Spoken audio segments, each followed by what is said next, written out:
friends gushaka ugakena nk'aho ari icyaha gikomeye, ndetse ugasanga icyo cyaha society tubamo irakituziza. Uyu munsi mpagaze mu nzu nkodesha n'ubwoba bwinshi cyane, ndabizi neza landlord wanjye ashobora kuza isaha n'isaha, igihe cyose ari bugerera ahangaha ari buvuge amagambo ari buntere ubwoba, ndetse amagambo ari bumbwire ambikamo ubwoba iminsi 15 iri bukurikire. Uyu munsi ndabizi neza nta kirenze, nta kiri buhinduke, ubuzima buri bukomeze busharire. Nari ntegereje landlord wanjye, atari uko nishimiye ibyo ari buzambwira. Mu kanya gatoya yahise akomanga urugi, nahise mfungura urugi, ndangije ndamubona ahagaze mu muryango. Ntabwo yari yarakaye gusa, ahubwo yari ameze nk'igikoko, ariko noneho muri kwa kurakara kwe hari ukuntu yabigenzaga akavangamo no guseka no kumwenyura. Yarambwiye ati reba Sabrina, nimba ushaka kuguma hano mu iki cyumba waguma ku buntu nta kibazo, ntago ukiri muto cyane ku buryo nakubwiriza buri kimwe cyose. Nimba ushaka kuguma hano mu iyi nzu ufite amahoro kandi bikanakurinda ibibazo ushobora guhura nabyo hanze, ni byiza yuko waguma ahangaha. Rero tekereza icyo ugomba gukora, ndaza kugaruka nijoro, nuramuka unyemereye buri kimwe cyose ushobora kuguma ahangaha ubuzima bwawe bwose nta kibazo, utishyura inzu, ukabona ibyo kurya, ndetse ukabona imyenda myiza cyane y'amabara atandukanye, umuceri, amata, icyo ari cyo cyose uzifuza uzakibona hano. Ariko njye ntabwo ndi kwibaza ni ukubera icyo ukunda kubaho nabi. Ubu ndagiye, niba ushaka kwiyumva iri joro, njyewe ndumva ntekereza ko ndi umunyamahirwe, ibisigaye byose ni ku bwawe, amahitamo yawe.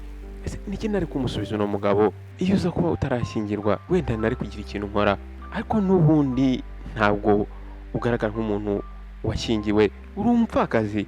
Ntabwo rero nkeneye gukoresha imbaraga nyinshi cyane ngo nkumvishe ibyo ugomba gukora. Uno mugabo amaze kubwira aya magambo yahise ava ahangaha. Inshuti, nimba utarakora subscribe, ndagusabye kugira ngo ukore subscribe, ndetse ukane no kunzogera kugira ngo ubashe kubona ubutumwa bugufi. Nawe usanzwe ureba ibiganiro, ndagusaba ngo ujye wibuka muri comment section wandike muri comment igitekerezo cyawe, sharinga inkuru, ndetse ukandike kuri like. Wakoze guhitamo Behind Walls Show. Reka dukomeze inkuru yacu. Uyu mugabo akimara kuva ahangaha nahise ntangira kumva nkaho ndi gushya mu imbere. Ntabwo narimo niyumvisha uburyo ibi bintu byose biri kumbaho, kandi murabizi neza yuko iyo umuntu ari mu bibazo nk'ibi ngibi, iyo uramutse uhinduye imico biba bigoye kugira ngo usubire inyuma. Buri gihe cyose numvaga yuko ntarinzwe, kandi nta muntu n'umwe nari mfite wo kuba nabwira cyangwa se ngo ntakire. Niyo nari kubikora buri umwe wese ntabwo ari kubyumva, buri wese ari kuvuga ati niki Jamil Ahmed ashaka ku muntu w'umupfakazi. Ikindi cya kabiri azahita atangira kumpiga, ariko njyewe narinzi ukuri, narinzi ukuri kwa Jamil Ahmed. Yamaye umwanya w'iri joro, nindamuka ntemeye ibyo ashaka kunkora ari butanjugunya hanze, maze amezi 6 yose ntishyura inzu. Ikindi kandi buri umwe wese hano mu bantu duturanye barabizi neza yuko maze igihe kinini muri iyi nzu ntayishyura. Jamil Ahmed naramuka ansohoye muri iyi nzu, nta muntu n'umwe uri bugire icyo avuga, kubera yuko inzu niye. Ikindi cya kabiri, bene wabo bose nibo banzengurutse, nibo batuye ahangaha. Umugore nkanjye nari ntangiye kuba ikibazo kuri we umunsi ku munsi, ariko njyewe ntabwo nari nzi aho ikosa ryanjye ryari riri.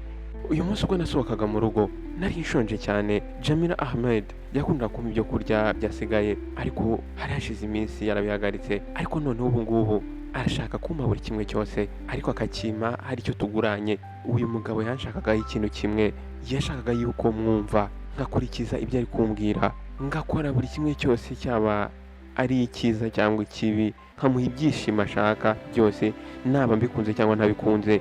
Umugore wizera Imana kandi wiyubaha, ntabwo nizera yuko yashoboraga kwemera ibintu nk'ibyo ngibyo. Nanjye nari ndi muri abo ngabo, muri abo bagore bizera Imana kandi biyubaha. Nari mfite inzara nyinshi cyane, numva ndi kubabara mu nda. Nagerageje kujya mu hantu bajugunya imyanda, ntangira gushakisha ibyo kurya, uduce tw'umugati cyangwa se umuceri wagiye usigara. Abantu bamwe na bamwe b'abantu beza batekereza ku bantu nkatwe, aho kugira ngo bafate ibyo kurya bashikaje babijugunye, ahubwo barabifata bakabyegeranya. Ubwo nari ndi gufata ibiryo aho ngaho mu myanda, byagezeho noneho biba nk'aho ari umuco, nkajya ngaruka nkatoragura ibyo kurya. Noneho natangiye kwinjoyinga, ntangira kubona ko nyine ari bwo buzima naremewe. Ntangira kujya nza nkatoragura ibyo kurya aho ngaho, kandi nkabirya nkumva ndanezerewe. rero kuva aho natangiriye kujya ndya mu buryo nabaye nk'aho ikibazo cy'ibiryo cyanjye gikemutse. Umunsi umwe ubwo nasubiraga kujya gutoragura ibyo kurya nagiye kubona mbona igikapu kimeze nka gold, gisa nka gold gifunze, ariko nkabona ni igikapu gihambiriye mu buryo budasanzwe, hameze nk'aho harimo ikintu kidasanzwe mo imbere. Naritegereje neza mbona bimeze nk'aho ari umuntu, kubera ko nabonaga ari nk'umutwe w'umuntu. Narakyegereye ndangije ndagifungura, maze gufungura nasanzemo akana gatoya cyane ariko kari gahambiriyemo. Aka kana kari akana keza cyane, kari akana k'agakobwa keza cyane mu by'ukuri. Nkubwije ukuri nanjye narakitegereje mbona ni akana keza. Akana kari gafite amaso y'ubururu, gafite imisatsi ya gold. Narahagaze ntangira gutekereza, natangiye kwibaza ese uyu mwana mufate mujyane, ese uyu mwana mwihorere. Natangiye gutekereza ndibwira ni abana bakunda kujugunywa mu myanda akenshi baba ari abana b'abantu b'abakire, cyangwa se abantu bagiye bakababyarana n'abantu runaka bakabajugunya kugira ngo bahishe yuko ari ababo. Ikintu cya mbere cyabanje kuza mu mutwe wanjye ni abantu nk'abo ngabo bakunda gufata abana bakabajugunya, ariko aba bana ugasanga babaye victime z'ibyaha baba barakoze. Nahise ntekereza yuko uyu mwana namufata nkamujyana mu rugo, ariko sinari kumugaburira iki ko nta n'amafaranga na make nari mfite yo kuba nagura ibyo kurya. Ikindi cya kabiri, nyirinzu landlord wanjye buri munsi amvuzaho induru, buri munsi aza nawe afite ibyo yifuza antesha umutwe. Ese ni gute nzarinda aka kamarayika ibibazo nk'ibi ngibi ndimo? Nahise ntekereza yuko nasigaye umwana aha ngaha mu myanda nkisubirira mu rugo, kubera yuko nta buryo nari mfite bwo kuba namwitaho. Ariko ubwo nabonaga ifoto yari hafi y'uwo mwana, noneho ntangira kugira amatsiko.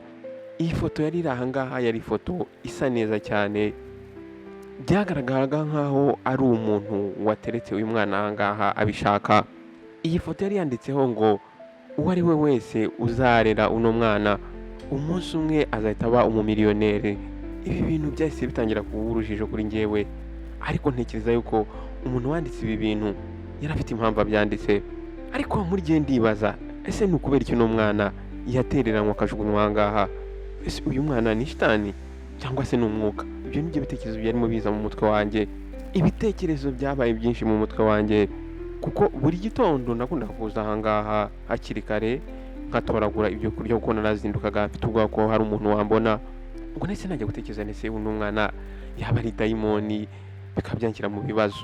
Ariko se ni ikintu kibi nanishigaje kuba nahura nacyo? N'undi uko nari mbayeho ntabwo nari mbayeho neza, nta hantu nari nifite ho kuba. Ikindi cya kabiri, iyo ntari kwemerera landlord wanjye ibyo ari kunsaba yari gutansohora hanze. Noneho ntangira gutekereza ndavuga nti uno mwana nindamuka mufashe nkamujyana mu rugo, wenda landlord namubona azahita ahagarika guhora antesha umutwe. Noneho njyewe nahisemo kwirengagiza ziriya promise nabonye ku ifoto yo kuba ngo nzaba umumiliyoneri, ahubwo noneho nterura akana. Ngiterura aka kana nahise numva muri njyewe ngize amahoro ntigize ngira kuva nabaho. Nahise numva muri njyewe, roho yanjye ndetse n'umutima wanjye ngize amahoro muri njye. Nahise mpitamo gufata uyu mwana nkamugumana uko byagenda kose. Nahise mfata umwana ndamuterura, ndangije nsubira mu rugo. Ariko ubwo nari ndi kuva aho ngaho ndi kugenda, nahise ntangira kumva ko hari umuntu ndi inyuma. Hari hakiri mu gitondo cyane, nari nazindutse nagize ubwoba. Uko nari ndi kugenda numvaga byanze bikunze hari umuntu uri kunkurikira. Roho yanjye numva imvuyemo. Ni ibintu bisanzwe kuba umugore nkanjye yagira ubwoba igihe cyose utari kumwe n'umugabo, kandi akaba ari mu masaha ya nijoro. Uko nateraga intambwe ubwoba bwarimo bugenda bwiyongera. Nahise nshyiramo agatege ndihuta. Nahise ntangira gutekereza uburyo landlord ajya ambwira ngo abagore iyo bari hanze bahura n'ibibazo bitandukanye, ariko ndabizi neza icyo yashakaga kuri njyewe ntabwo cyari ikintu cyiza. Ese ni gute njyewe nari kwiteza ibibazo nubwo yamfataga nkaho ndi inyoni itagira igiti ibamo? Nahise muri njyewe numva ko Imana ariyo ya mbere, ngomba gushyira icyizere cyanjye ku Mana. Ariko ubwo ibyo byarimo biba, nari ndi hafi yo kugera mu rugo. Ubwo rero nahise ninjira, ndangije kwinjira mpita mfunga urugi. Byari bigeze noneho mu gitondo, ubwo naraje nicara mu nzu ntangira kwibaza ibibazo byinshi cyane, usibye ikibazo cya landlord wahoraga unteragura hejuru, noneho nari nazanye n'umwana ntazi na nyirawe, ntazi n'aho akomoka.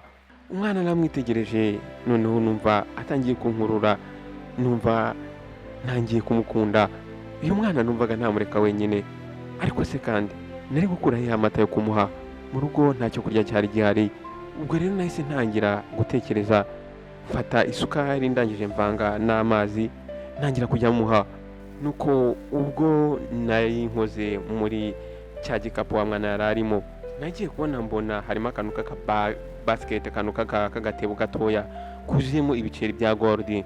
Nasanzemo coins zishininga cyane, nahise mfata aka gatebo nkuramo coins 70, ndangije ndazijyana kugira ngo njye kugura amata y'umwana. Umuntu nazishyiriye yahise atungurwa no kubona izi coins uburyo ziri gushininga, arangije aravuga ati mu buzima bwanjye ntabwo nigeze mbona coins zishininga zibengerana nk'izi ngizi, wazikuye hehe? Ndangije nta kintu nigeze musubiza. Ubwo rero nari maze kugura amata, ndangije no kugaburira umwana noneho yahise agaruka mu buzima, mbona ko atangiye kumera neza ndetse atangira no kwishima. Uyu mwana yarateye ubwuzu cyane, nashakaga gufata neza uyu mwana nkamwitaho ndetse nkamuha intention, nkamuha urukundo rushoboka rwose. Nyuma rero yo kumugaburira natangiye kwitegereza cya gikapu yari arimo, ikomeza kunzamo, ntangira gukomeza gutekereza kuri bya bintu byari byanditse kuri ya foto, handitse ngo uyu mwana azagukiza, uyu mwana azaguhindurira ubuzima. Ariko muri njye nkatekereza, ese ni gute ibi bintu bishobora kuba ari byo? Ese nimba uyu mwana koko ari umwana w'umugisha, ni ukubera iki yasizwe hariya mu bishingwe mu mwanda? Ibibazo bitangira kuba byinshi mu mutwe wanjye. Ubwo rero nari hirwana n'ibi bitekerezo nari mfite. Ubwo hari hamaze kugera saa 12 za mugoroba, nta nubwo nari nigeze menya igihe cya kigabo cy'ikigome cyinjiriye mu cyumba cyanjye. Nuko ngiye kubona mbona amagazi imbere, ubwoba muri njye bwahise butangira kuzamuka. Arangije arambaza, byagenze gute? Wagarutse? Ntabwo ushobora kubona ahandi hantu ho kuba utamfite. Ese uratekereza iki? Wahisemo kuguma hanze cyangwa se wahisemo kuguma hano muri iyi nzu ariko ugakurikiza amategeko yanjye? Ntumva aya magambo yarimo ambwira, nahise ntangira kumva umujinya uzamutse muri njyewe, amaraso yanjye yatangiye gushyuha. Ariko ya magambo yari yanditse kuri ya foto nasanze muri ka gatebo yanyongereye imbaraga. Nuko ndangije numva umujinya utangiye kuba mwinshi cyane, nanjye ndamubwira ni Jamil Ahmed, reba wihanganye igihe kinini cyane, ariko ihangane undi umunsi umwe wonyine, kubera ko uyu munsi ndi kumwe n'aka kana ntabwo ari akanjye, ariko nako umuntu w'umuvandimwe wanjye, kandi uyu muvandimwe wanjye nawe ni umukene. Bagombaga kujya ahantu gushakisha imibereho bakongera bakagaruka, ariko bahisemo kunsigira uno mwana hano. Nuko ubu nanjye ndamubwira nti nta kintu ushobora kukumarira uyu munsi, nuramuka umpaye umunsi umwe wonyine, ndabizi neza ndagusezeranya yuko uzabona igisubizo cyawe. Mu by'ukuri ntabwo nshobora kugusobanura uburyo nabashije gusubiza Jamil Ahmed, ariko atagoranye yahise abyemera. Iyo ntaramuka musabye kunyongeraho umunsi umwe, yashoboraga guhita agenda agatangira akandega kuba wenda nkora ibintu bitemewe n'amategeko, kuko yarambonanye umwana, kubera ko yarasanganye umwana w'uruhinja ukiri mutoya, kandi ntabwo yari yarigeze abona ntwite, nta nubwo yigeze mbonana umwana. Ariko uwo munsi navuze icyari kirimo kiza mu bwonko bwanjye, nuko ubwo muri njyewe nahise nishyiramo yuko ngomba kuguma mu iyi nzu ariko umunsi umwe wonyine. Nuko uyu mugabo Jamil Ahmed amaze kumva amagambo mubwiye yahise yishima. Nuko arangije asa nk'usimbutse, arangije aravuga ati, ibyo bintu ndabikunze cyane mukobwa, ubaye umukobwa mwiza. Ntabwo nizeraga yuko ari buhita abyemera byihuse. Ko arangije arambwira ati okay, nta kibazo, ndategereza undi munsi umwe. Yabati ku bwawe nshobora gutegereza ubuzima bwanjye bwose, ariko ukanyemerera. Njyewe icyo nshaka nuko umbwira ngo yego, ndagukunda, ariko ntabwo urabimenya. Ndabizi neza uzabona uburyo ngiye nzagufata, nzaguhundagazaho ubutunzi. Urabizi ubutaka bwose ubona ahangaha ndetse n'amazu ni ibyanjye. Aba bantu bose batuye ahangaha ni abavandimwe banjye, ariko amazu batuyemo yose n'ubutaka bwose ni ubwanjye. Ndamutse mbyutse nkumva ntabishaka ko baguma aha ngaha, nabirukana bakava aha ngaha. Uri mu mutima wanjye kandi uzaguma mu nzu yanjye. Nuko ubwo yari arimo avuga aya magambo yahise asohoka mu cyumba cyanjye, ko ndangije funga urugi. Nuko Jamila Ahmed yahisemo ko azagaruka umunsi ukurikira. Ubwo rero iryo joro naraye numva nta mahoro mfite, ntegereje ko igitondo kiri buze. Muri cya gikapu ibintu byari byanditsemo kuri ka gapapuro hari handitse ngo just one day, hari handitse ngo umunsi umwe, hari handitse ngo umunsi umwe mu gitondo bizaba birangiye. Noneho muri njye ntangira gutekereza nti ese ubundi ni ukubera iki ntashobora kugerageza amahirwe yanjye? Ndavuga nti byibuze nshobora kugerageza gukurikiza ibyanditse hariya, nkagerageza rimwe byibuze. Umutima wanjye noneho utangira kumbwira uti wowe izera ibintu wasanze muri karagatebo. Nuko ndangije ndicara ntegereza uko igitondo kiri bugere.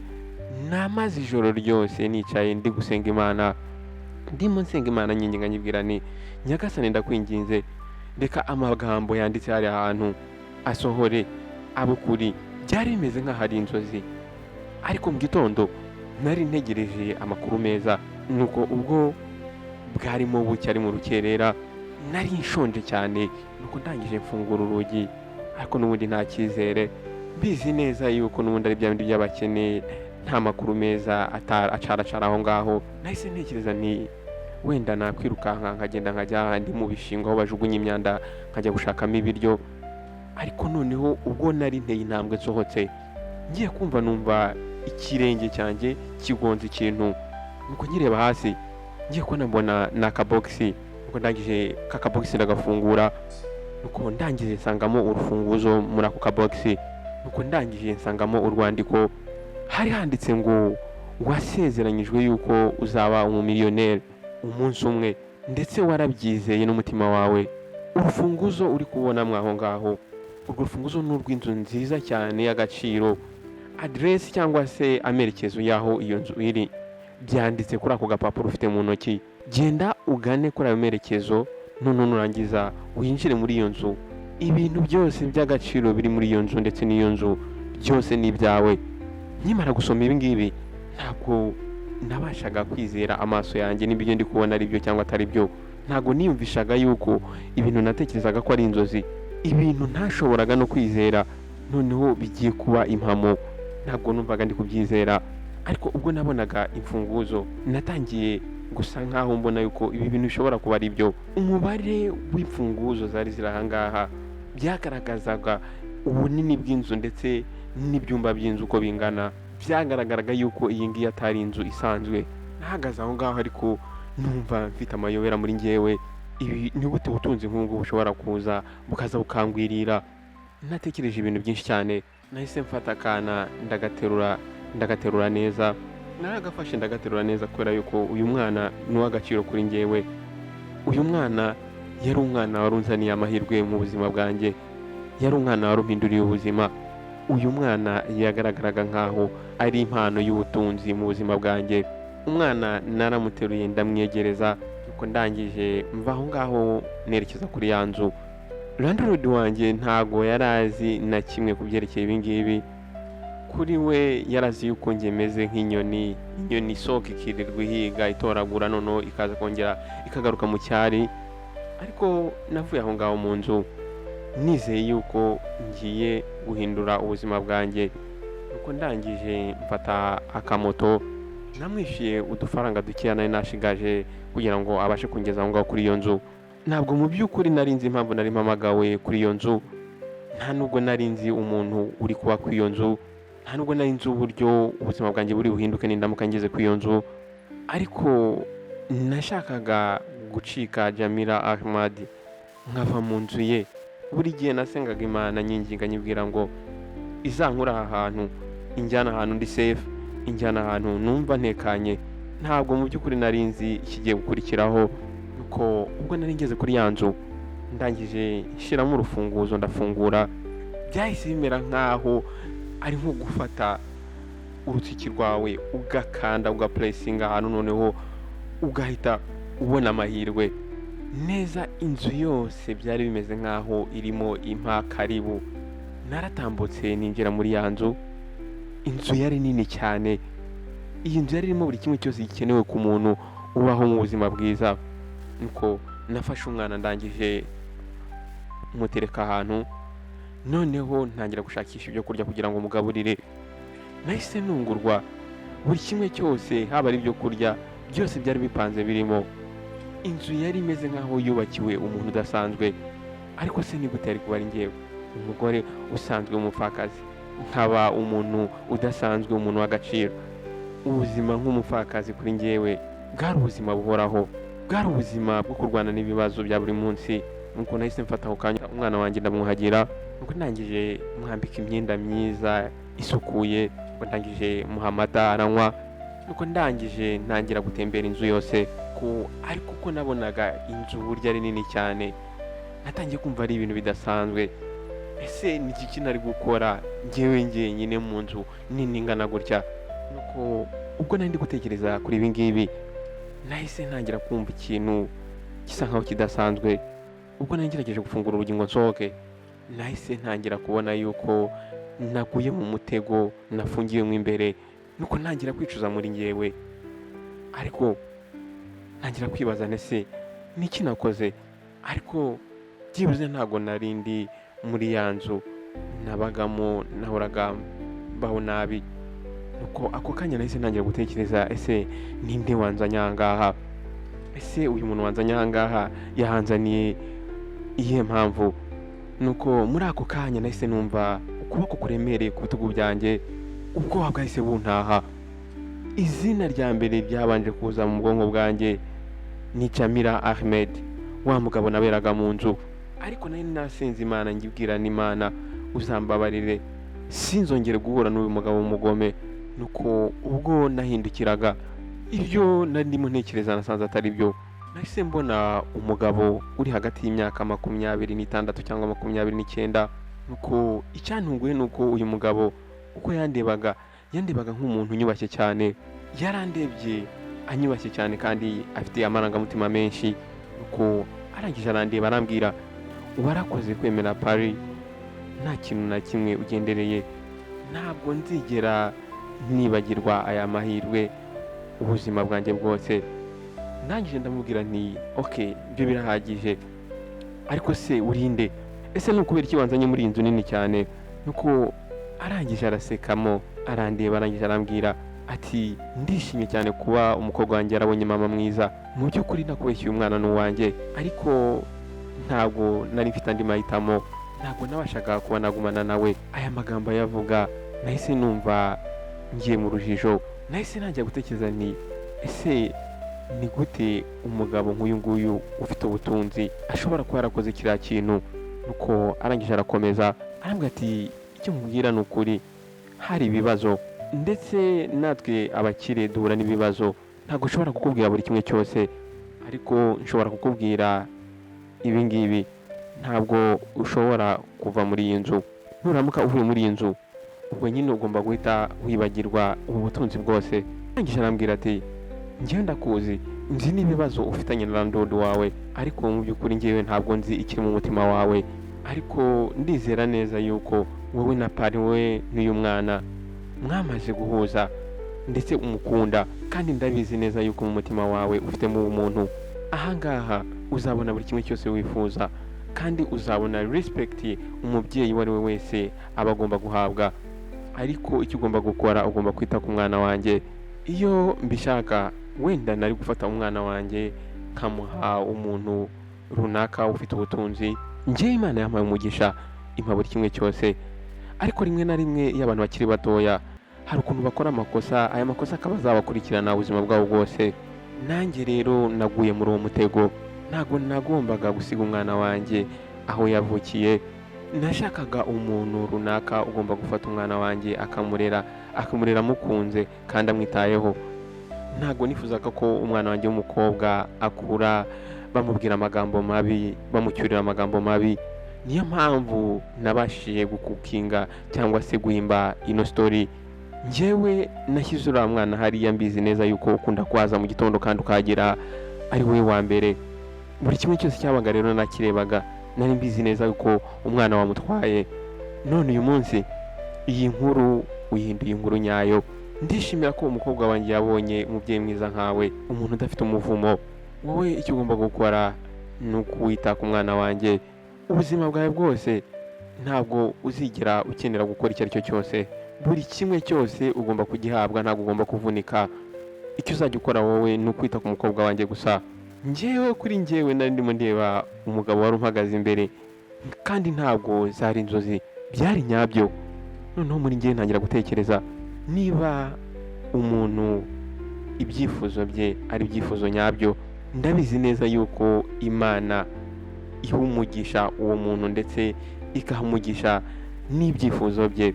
Ahari ubu bwari bwo buryo bwonyine bwo kugira ngo Imana inkize uriya mugabo Jamila Ahmed. None wowe umaze kumva inkuru yanjye, urumva narafashe umwanzuro nyawo kuba naremeye gufata uno mwana nkamujyana. Nanjye ubwanjye ibibazo byanjye bitanyoroheye. Nshuti, rimwe na rimwe hari ukuntu duhura n'ibibazo, tukaba mu bibazo tukumva yuko nta kintu twimariye ndetse nta n'ikintu dushobora kumarira abandi. Nimba udafite ubutunzi, ukaba udafite ibindi byose ariko ufite umutima, ntabwo kugira neza cyangwa se gutanga ari ngombwa ko utanga ubutunzi gusa. Niba ari ngombwa, tanga n'umutima wawe, tanga n'urwo rukundo ufite, nayo ni impano ikomeye. Nizere ko iyi nkuru yanjye hari ikintu ihinduye mu buzima bwawe.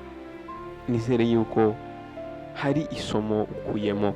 Nahisemo kuvuga iyi nkuru kugira ngo n'abantu bari mu buzima nk'ubwo nabayemo byibuze bazabashe gukuramo isomo, byibuze isi yose izabashe kumenya yuko iyo ukoze neza, byanze bikunze iyo neza wagize wisanga imbere.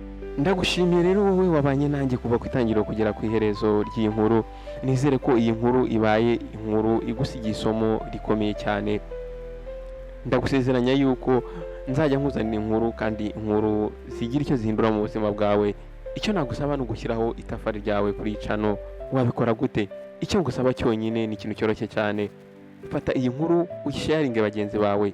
Ushobora kuyishyira kuri sitati ya WhatsApp yawe, ushobora kuyishyira mu magroupe usanzwe ubamo y'abashuti, nabo byibuze bakumva ubutumwa, bakumva iyi nkuru.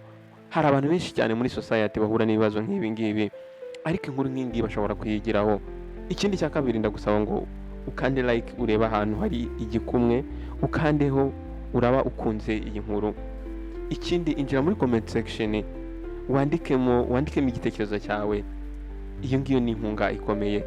Wowe ugeze hano kuri channel uri mushyashya, reba ahantu hatukura ukande subscribe. Nimba ukoresha icyongereza urabona handitse subscribe, niba ukoresha igifaransa urabona handitse s'abonner. Kanda aho ngaho, numara gukanda hahita haza akantu kakazogera ku ruhande, nako ugakandeho kugira ngo igihe cyose nshyizeho ikiganiro ujye ubona ubutumwa bugufiya. Wakoze guhitamo Behind Words Show. Ndagukunda cyane. Ciao, nawe utaha.